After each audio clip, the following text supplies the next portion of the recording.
कुठूनही घुसणार मात्र मुंबईत दिसणार अशा घोषणा देत मराठा आंदोलक जे आहेत ते मुंबईत दाखल झालेले आहेत आणि मुंबईच्या मरीन ड्राईव्ह परिसरामध्ये सध्या मी आहे आणि या ठिकाणी सर्वत्र मनोज जरांगे पाटील यांच्या आंदोलनामध्ये सहभागी झालेले आंदोलक पाहायला मिळतात। या परिसरामध्ये अनेक भागांमध्ये ठिकठिकाणी मराठा आंदोलक दाखल झाल्याचं पाहायला मिळतंय। मराठ्यांचं हे भगवं वादळ मुंबईमध्ये दाखल झाल्याच्या नंतर अनेक ठिकाणचे रस्ते जे आहेत ते जाम झालेले आहेत आणि या ठिकाणी आपण पाहू शकतोय मरीन ड्राईव्ह परिसरामध्ये अशा पद्धतीने एक मराठा लाख मराठाच्या घोषणा मराठा आंदोलकांकडून दिल्या जात आहेत आणि संपूर्ण मुंबई या संपूर्ण आंदोलकांमुळे आता या ठिकाणची जी दररोजची वाहतूक होती ते देखील विस्कळीत झालेले आहे। मात्र एकूणच मराठा आंदोलक जे आहेत ते या ठिकाणी पावसाची परिस्थिती असल्याने मोठ्या अडचणीत सापडल्याचं पाहायला मिळतंय।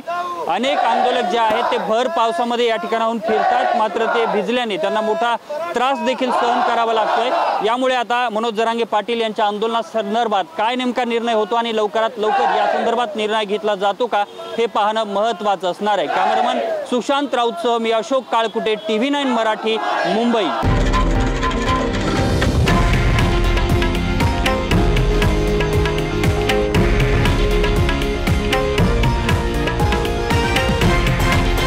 हे आहे देशातील नंबर 1 न्यूज नेटवर्क आणि आपण पाहत आहात TV9 मराठी, एकमेव।